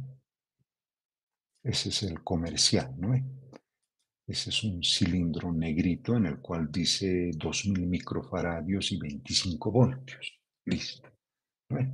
O el más pequeñito, que son, ya son de los pico o nano faradios, ¿no? Vamos a ver que la unidad de medida es esa. Estas también, ¿verdad? Pero estas ya son de laboratorio, ¿sí? Estas de acá ya son de laboratorio, son bastante grandes y su capacidad también es formidable, ¿listo? De pronto en los circuitos electrónicos se utiliza estos, ¿no? Que son los planitos. Y estos otros, vean, que son como los diales en el volumen de un equipo de sonido, ¿no? Entonces es también un capacitor, pues. Pero vamos a ver que entre placa y placa hay un dieléctrico, ¿no? Y muchas veces cuando ese dieléctrico estaba seco, en la radio uno escuchaba un ruido, ¿sí? Ahora ya no hay ese problema, pues ahora ya se ha superado eso, pero hace 50 años era así con estos. Estos eran así, mecánicos. Entonces uno podía subir el volumen o bajar el volumen, pero muchas veces el material, el dieléctrico que estaba acá, se secaba. Entonces cuando uno quería aumentar el volumen, de pronto era una explosión de sonido o de pronto caía a cero, ¿sí? Entonces uno tenía que echarle aceite, ¿no? Un aceitito de máquina y hacerlo, como se dice, suavizar, ¿no? Suavizarlo un poco, como una bisagra. Si la bisagra está sonando, ¿qué hacemos? Un aceite, ¿verdad? Un aceite de máquina, listo, ahora la puerta no está chirreando cuando abrimos. Bueno, eso era, ¿listo? Un poco históricamente viendo las cosas, ¿sí? Cómo eran esos apps, cómo eran esos capacitores, ¿listo? Entonces, esta es la fórmula. Entonces, la capacitancia va a ser la carga almacenada en las placas y la distancia de separación que está representada por la diferencia de potencial. ¿Listo? Es un resultado que nos va a ser muy útil después. Bueno, aquí viene un poco en el sistema internacional de unidades, siempre medimos el faradio, pero el faradio es una cantidad muy grande, pues sí, el culombio hablando en magnitud, es muy grande, sí, estaríamos hablando, por decirles, estamos hablando de toneladas, ¿no? 50 toneladas, ¿sí? Entonces es mucho, ¿verdad? Entonces, normalmente vamos siempre a los submúltiplos, bueno, milifaradios, microfaradios, nanofaradios, picofaradios, que ya son cantidades pequeñísimas, ¿verdad? Que ya se pueden manipular. ¿Listo? Entonces, de esto no nos vamos a olvidar, ¿listo? Que la carga almacenada es directamente proporcional a la diferencia de potencia.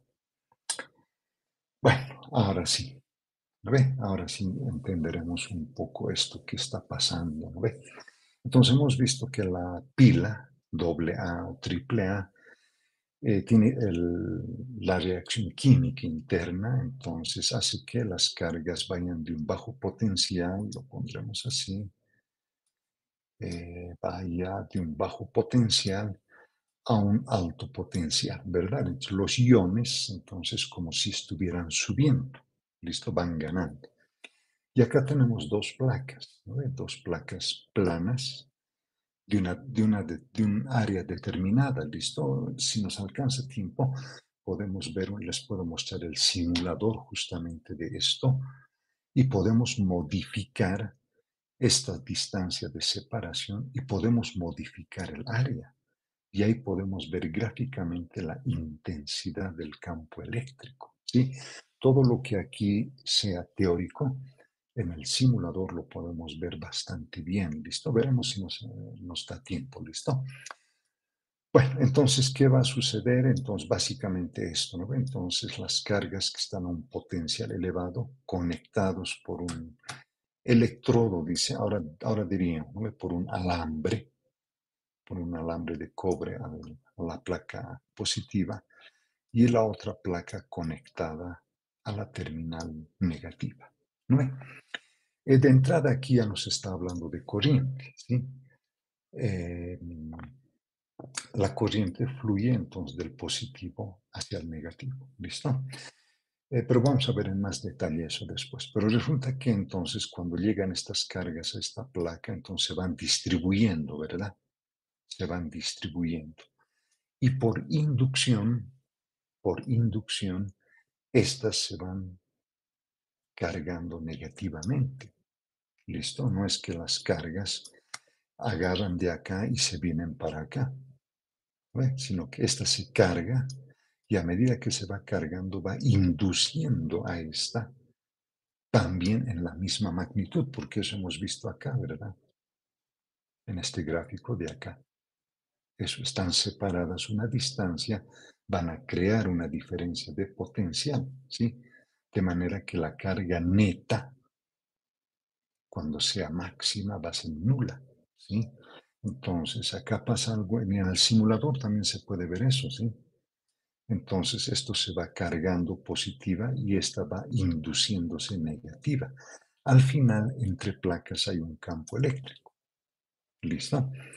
Y el resultado interesante es que la diferencia de potencial entre placas, vean, va a ser menor, dice, a la diferencia de potencial en la batería. En condiciones ideales es lo mismo, ¿sí? Si agarramos un multímetro, acá entre estas terminales, acá nos dice 1.5 voltios, acá uno dice, también 1.5 voltios, perfecto, ¿no ve? Pero en condiciones reales no, pues, porque vamos a ver que acá dentro de la batería hay una resistencia, ¿no? ¿En qué sentido la resistencia? En el sentido de que estos iones, cuando empiezan a viajar al potencial alto, lo hacen a través de un conductor. ¿Listo? Los que han desarmado una pila van a ver que de la positiva a negativa hay una especie de carbón. Hagan ese ensayo, desármenlo o destruyan una de esas pilas y van a ver que entre el negativo y positivo hay un cilindro que es como carbón o grafito. Entonces estos iones tienen que entrar al grafito y una vez que entran al grafito tienen que subir, pues, ¿sí? Entonces es un trabajo que están realizando. Entonces ese hecho de entrar al grafito y empezar a subir genera una resistencia que se dice interna. Entonces el voltaje, como diríamos ahora, pero estrictamente la diferencia de potencial, eh, es menos, pues, ¿sí? Es menos, ¿sí? Y eso muchas veces en laboratorio se puede cuantificar, ¿no? Cuánto vale la resistencia y eso influye, pues, en el voltaje, ¿no? Que se ve. Bueno, por un lado. Y este otro lado, veamos, es lo mismo, pero cuando, digamos, la placa de arriba ya está cargándose mucho más, ¿verdad? Ya las cargas, los iones, ya van distribuyéndose en la placa y dice 3 3 2, ¿verdad? Pero induce, vean ustedes, el mismo número de cargas eléctricas negativas, ¿sí? Entonces, en ese caso, vean, ya el voltaje es el mismo. Entonces, el voltaje entre las placas es el mismo que en la batería. ¿Sí? Entonces, uno cuando hace esas mediciones dice, hace eso, hace, pues, a ver qué voltaje hay. 25 voltios. ¿Cuánto dice el fabricante? Ah, 25, correcto, está bien. ¿Sí?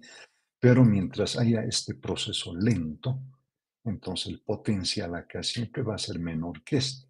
¿Cuándo va a ser igual? Cuando la distribución de cargas acá llegue a su punto máximo, llegue a su saturación, se dice, no, se satura. Entonces, cuando se satura, ya ni sube ni baja.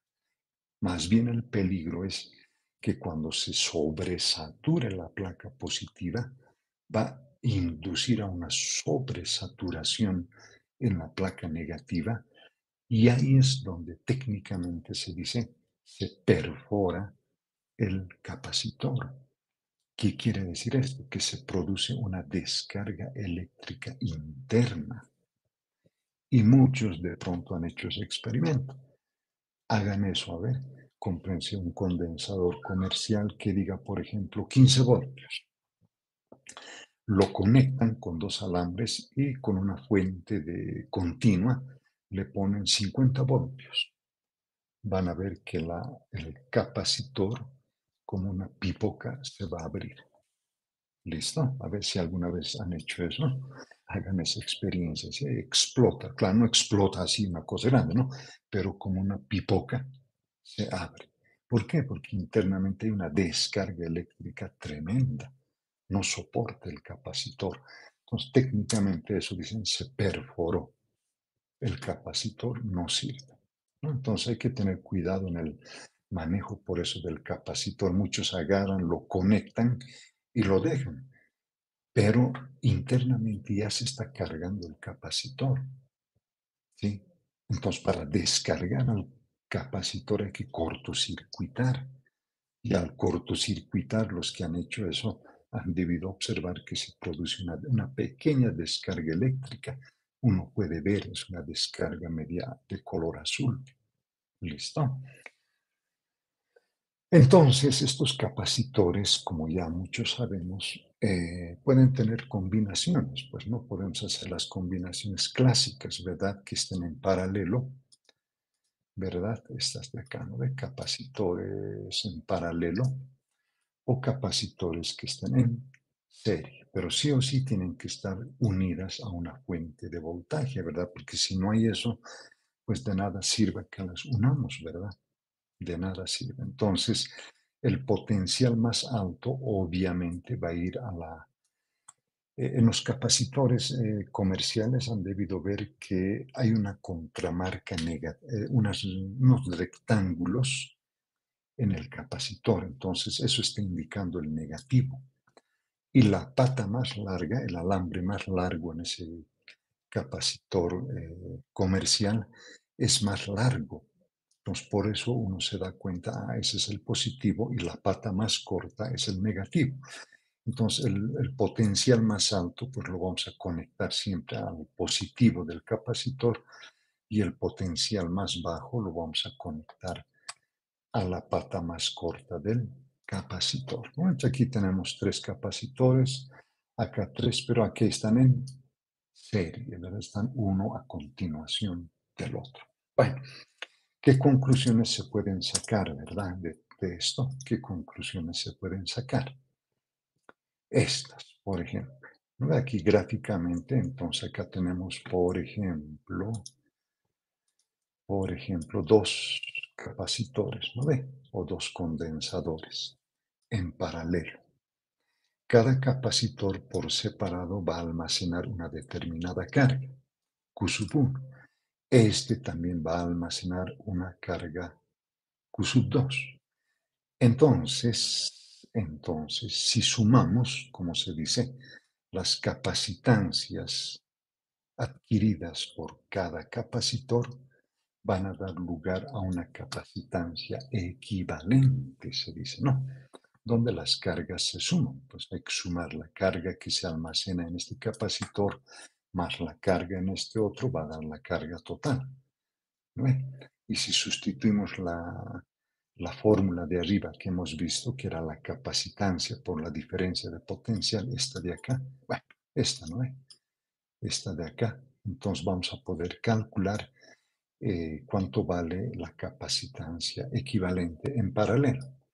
En serie, veamos en serie, la diferencia de potencial en el capacitor 1 y la diferencia de potencial en el capacitor 2 son diferentes, vean. En otras palabras, la diferencia de potencial de nuestra pila se distribuye en el capacitor 1 y en el capacitor 2. De manera que la suma de ambas, como hemos visto en la linterna, va a dar el voltaje que es este mismo, ¿verdad?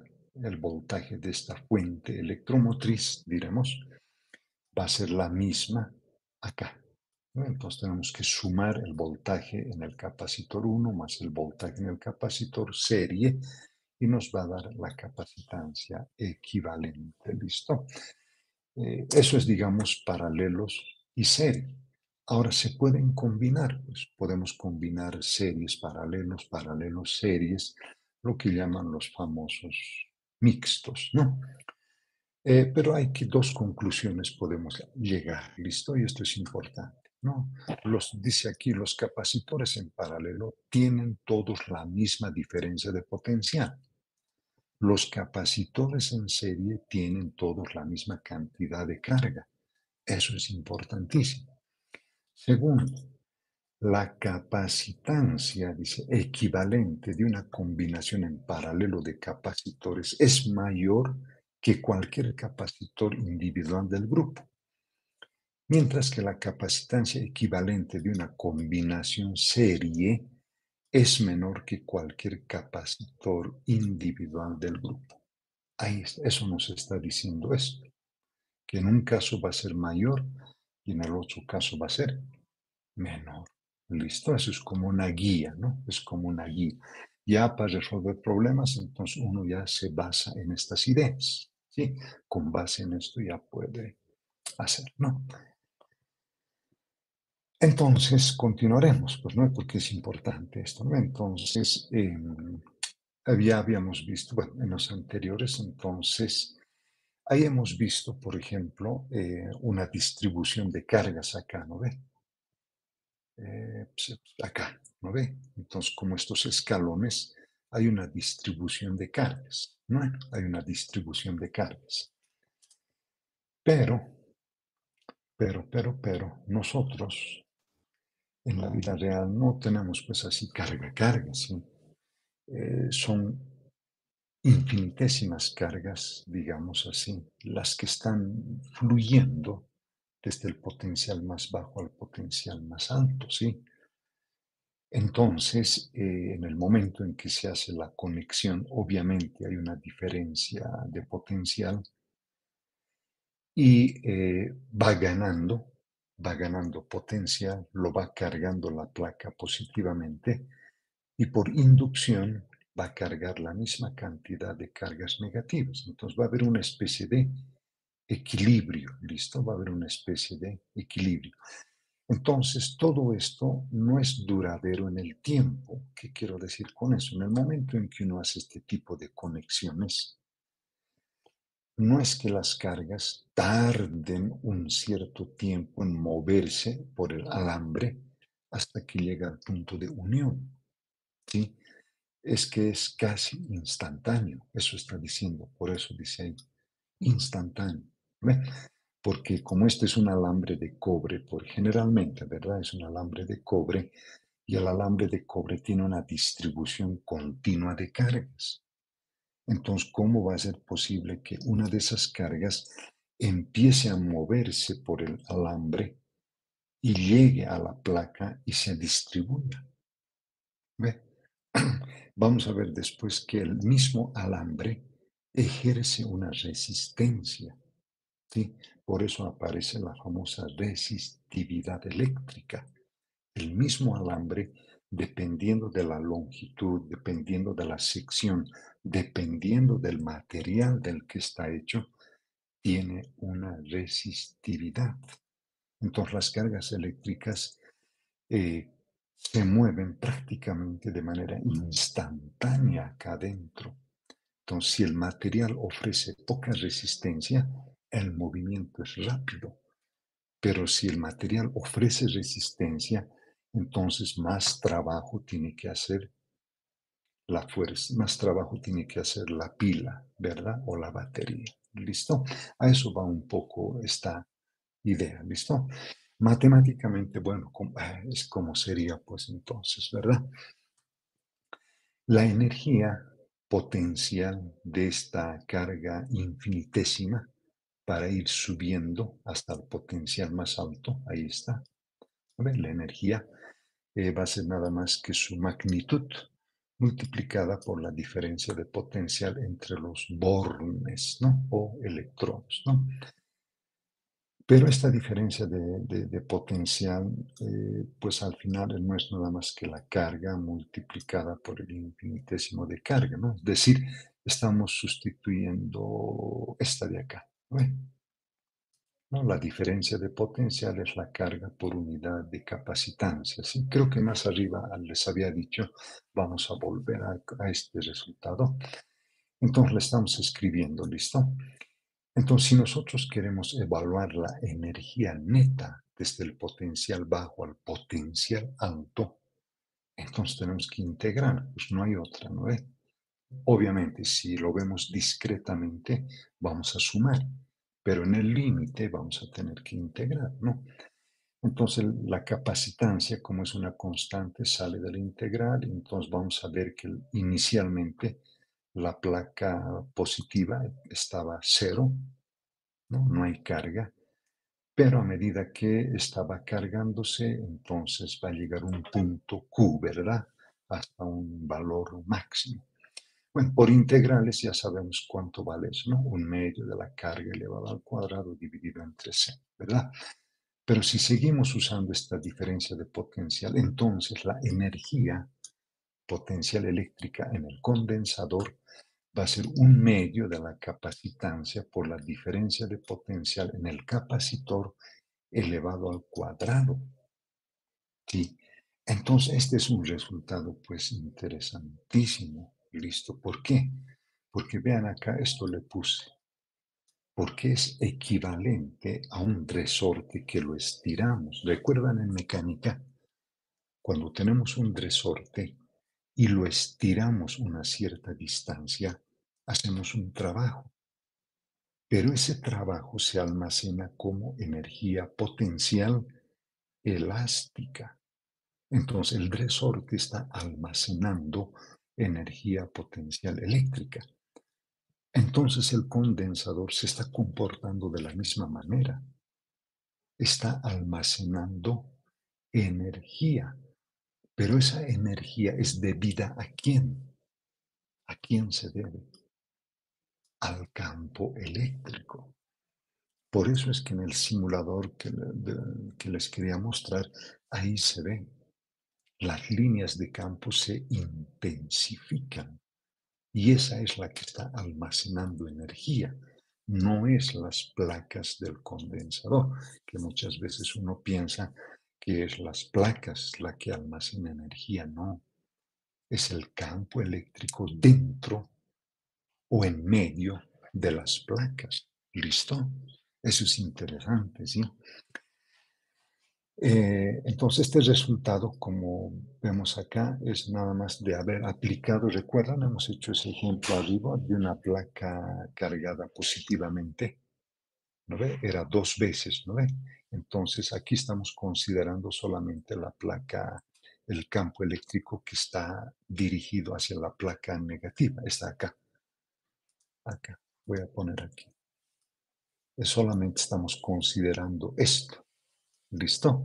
Porque cuando hemos hecho el ejemplo arriba, había que considerar también arriba, ¿verdad?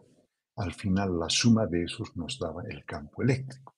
Pero acá no necesitamos eso, solamente necesitamos calcular lo que está dentro del capacitor.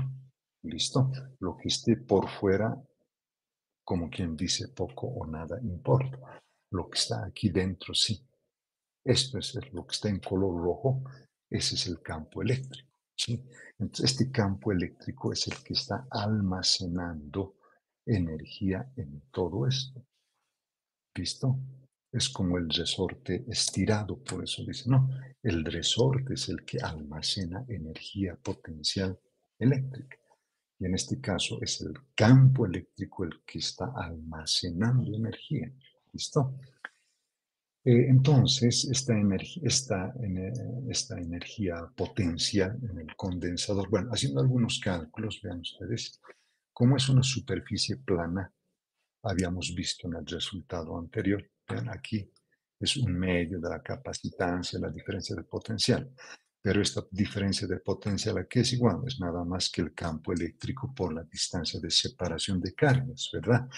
Entonces, haciendo un poco de álgebra, al final, vean, acá tenemos esto. El área multiplicada por la distancia de separación, vean. Hay una distancia que están separadas las placas y hay un campo ahí dentro, ¿verdad? Y hay un área que es de la placa del condensador. Si vemos esto, tiene unidades de metros cúbicos, ¿verdad? Porque el área está medida en metros cuadrados multiplicada por la distancia metros, o sea, es metro cúbico, o sea, es un volumen. Aquí está. Entonces, la energía que se almacena en el capacitor es la energía que está almacenada en este volumen que vemos de color medio celeste, degradé, ¿verdad? Es eso. Entonces, esa es la energía que se está almacenando ahí. Entonces, una vez que se ha almacenado esa energía, ¿verdad? Podemos definir, dice, una densidad de energía. ¿Listo? En este punto, muchos de pronto ya se están cuestionando, ¿no? Entonces dicen, pero densidad de energía y después, ¿para qué nos va a servir? Resulta que cuando se hacen las ecuaciones de Maxwell, los campos electromagnéticos son estos: densidad de energía de campo eléctrico, densidad de energía de campo magnético. Ahí nuevamente vuelve esa idea. Por eso hago énfasis en esto, ¿listo? Si no directamente, por definición es esto, y punto, como los matemáticos, ¿no? Por definición, el lema, el corolario, listo. ¿De dónde sale? Vaya a saber quién sabe de dónde, ¿no? Pero se define. ¿Ve? Entonces, en este caso ya tiene sentido definir pues, la densidad de energía, que es la energía que se almacena en este volumen, dice, en el capacitor, porque tiene un área y tiene una distancia, por lo tanto hay un volumen. ¿Cuánto vale eso? Vean, todo depende del campo eléctrico. Entonces, si el campo eléctrico es intenso, la energía, la densidad de energía es elevadísima. ¿Listo? Entonces, estas ideas van a volverse a repetir cuando esperemos llegar a eso, a las ecuaciones de Maxwell, y ahí se vuelve a ver, ¿sí? Y ahí surge un concepto, el vector de Poynting. El vector de Poynting es clave para la electrónica, es clave. ¿Listo? Bueno, todo es bonito, todo es genial, sí, solo si estuviera en el vacío, ¿no ve? Pero normalmente los capacitores pues están con un dieléctrico, ¿ve? Hay un dieléctrico ahí, ¿ve? Entonces los capacitores que nos compramos muchas veces los comerciales no están pues aquí así al vacío, ¿ve? No, sino que hay un dieléctrico y normalmente es una lámina de un cierto material, ¿no? Y está laminado eso, ¿sí? Entonces, la pregunta es, ¿qué función cumple el dieléctrico, no? ¿Qué función cumple, no? Porque bien podríamos haberlo dejado así, al vacío, ¿no ve? Pero cuando se coloca en un dieléctrico, Entonces, la capacidad nueva, diríamos, la nueva capacidad es mayor a la capacidad que tenía cuando estaba vacío. Entonces, esa función está cumpliendo el dieléctrico, hace que su capacidad incremente. ¿Listo? Y por eso también la durabilidad puede estar años, ¿verdad? ¿Por qué? Porque el dieléctrico, pues, sostiene, digamos, esa energía. ¿Listo? Sostiene. Bueno, aquí hay un poco de cálculo. Esta es prácticamente la capacidad o la carga que se está almacenando en el dieléctrico, ¿no? Y eso siempre va a ser proporcional a la diferencia de potencial, que cuando estaba vacío el capacitor, ¿no? El capacitor, entonces uno dice, la carga en el capacitor va a ser su capacitancia multiplicada por su diferencia de potencial, ¿verdad? Pero cuando tiene dieléctrico, entonces sucede lo mismo, ¿sí? Está pasando lo mismo, solo que la capacidad va a aumentar, ¿listo? Bueno, aquí hay un poco de explicación de ese fenómeno y este es el resultado un poco principal al que se llega, ¿sí?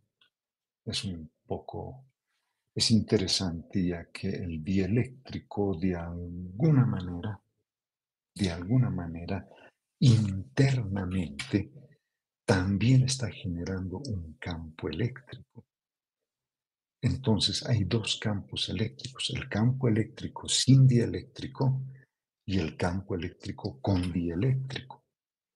Entonces al interior del dieléctrico se forma también un campo eléctrico. ¿Listo? Eso está acá. ¿Ven? Acá. Entonces ahí tenemos el dieléctrico. ¿Y qué es el dieléctrico? Habíamos hablado casi a un principio de clases sobre los famosos dipolos eléctricos. Pues, ¿por qué era tan interesante estudiar un poco el dipolo eléctrico? Porque estos dieléctricos al final son dipolos eléctricos, solamente que están totalmente desordenados dentro del material. En cuanto hay un campo eléctrico externo, es sub cero, inmediatamente esos dipolos se alinean. Todos van hacia el positivo y todos se van al negativo. Se empiezan a alinear. Entonces, allá internamente, entonces se induce en el dieléctrico un campo eléctrico. Se induce, vean. ¿Por qué? Porque una cara del dieléctrico se va a hacer positivo y la otra cara se va a hacer negativo. Entonces aparece un campo eléctrico inducido, se dice. Y esta letra griega, eta, es la capacidad justamente de ese dieléctrico cuando se induce debido a un campo eléctrico externo. ¿Listo? Y entre el dieléctrico y el capacitor prácticamente el campo se anula, así es como si estuviera nulo. ¿Sí? Pero entonces en el momento que hay un campo eléctrico externo, inmediatamente sus dipolos se reordenan y generan un campo eléctrico interno en contra del campo eléctrico externo. ¿Listo? Entonces, aquí está un poco mejor eso representado. Aparece una famosa constante dieléctrica, que no es nada más que la razón entre el campo eléctrico sin dieléctrico y el campo eléctrico con dieléctrico. ¿Listo? Eso es. Al igual que se pueden tener capacitores en serie, capacitores en paralelo, igual se puede tener acá. Podemos tener serie, podemos tener paralelo o podemos tener mixto, se dice, ¿no? Y lo interesante, vean, es que la diferencia de potencial sin dieléctrico, o acá, la diferencia de potencial con dieléctrico va a ser, vean, el mismo, la diferencia de potencial sin dieléctrico, pero dividido entre la constante dieléctrica. ¿Ve? Entonces, si esta constante dieléctrica vale uno, por ejemplo, entonces el dieléctrico sería un material que tenga igual a uno sería el aire, ¿verdad? O el vacío. Ese sería uno. Pero normalmente todos los materiales pues son dieléctricos que tienen un valor, ¿listo? Son inversos a esos. Entonces aquí están, pues en el aire, en el vacío, prácticamente la constante vale uno. Si es así, entonces acá la diferencia de potencial con dieléctrico es igual a la diferencia de potencial sin dieléctrico. Si K vale uno, entonces, ¿qué quiere decir? Que es el vacío. Pero vean que a medida que el material cambia, aire, teflón, plástico, mylar, papel, pyrex, vidrio, ¿no? Agua pura, dióxido de titanio, estroncio, vean, el dieléctrico es súper grande. Entonces hace que disminuya aquí, ¿no ve? La capacidad, vean. Entonces la capacidad del dieléctrico aumenta, vean, porque está aquí multiplicando. Si le ponemos estronio titán, vale 300 veces. O sea, si colocamos este material de estroncio, la capacidad del capacitor, vean, es 300 veces que cuando estaba vacío. ¿Eh? Entonces, todo depende del material. Entonces, la capacidad en ese sentido también o va a aumentar o se va a reducir. En el teflón, por ejemplo, vean, vale 2.1, ¿no? Casi la mitad, ¿no? Aproximadamente. Entonces, si colocamos teflón, entonces la capacitancia se va a reducir a la mitad de lo que era en el vacío, ¿verdad? A eso va. ¿Listo? Entonces es importante, esta tabla es interesante, ¿listo? Porque está relacionando la capacidad con dieléctrico con la capacidad con dieléctrico, ¿no ve? Entonces, puede aumentar como puede disminuir. Todo ya depende del tipo de material que estemos haciendo uso. ¿Listo?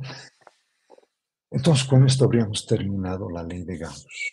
¿Listo? Entonces faltaría hacer problemas, ejercicios de paralelo, serie, dieléctricos y todo eso, ¿no? Entonces, eso haremos un rato, un momento de eso haremos el día lunes.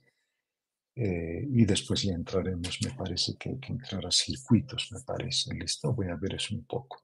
Bueno, no les he pasado todavía notas, ya están las notas, ya, pues no creo, ¿sí? Porque tengo una urgencia a las 7, de 7 a 9:30 de la noche. No me van a permitir, si alcanzo, de pronto a las 10 les podría mandar las notas totales. La observación que yo hago ahí es que muchos no han hecho diagrama de cuerpo libre, más lo han hecho a la memoria, a la intuición, y muchas veces la intuición, si no se hace el diagrama de cuerpo libre, pues hay problemas, ¿no? Por otro lado, hay muchos compañeros, compañeras que no me han entregado el examen, por lo tanto hay cero, ¿verdad? Entonces van a haber notas que son relativamente bajas. He visto también exámenes repetidos. Es como si un compañero hubiera dado 3 veces, hasta 2 veces el examen, porque figura así en sistema. Entonces yo digo, ¿qué pasó, verdad? ¿Cómo puede ser que un compañero tenga 3 veces? Es como si hubiese dado 3 veces y en las tres los valores son diferentes, ¿no? Entonces hay que tener cuidado. Y también hay compañeros, les he dicho, van a colocar apellido paterno, materno, nombre y la inicial del apellido paterno en el extremo superior derecho. Yo no sé qué pasó, se olvidarían. Cuando miro el examen no sé de quién será. No tiene nombre. Entonces, ¿quién es? Entonces ahí directamente cero. ¿verdad? Tienen que tener cuidado, ¿listo? Hay compañeros, eso sí les voy a decir que le pongan cuidado.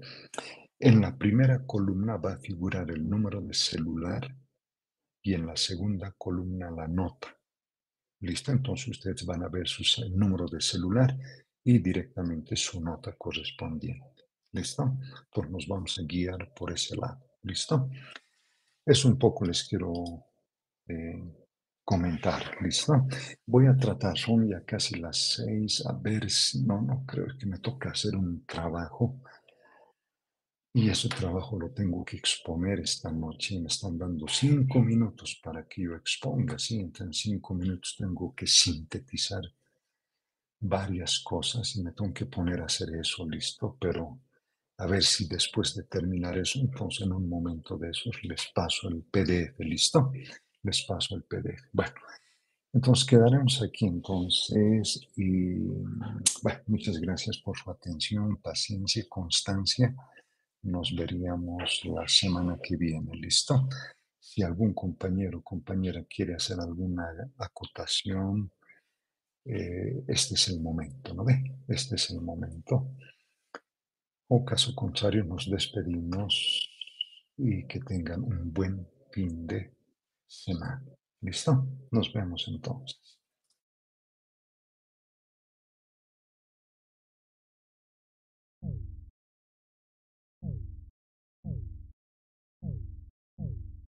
Recording has stopped.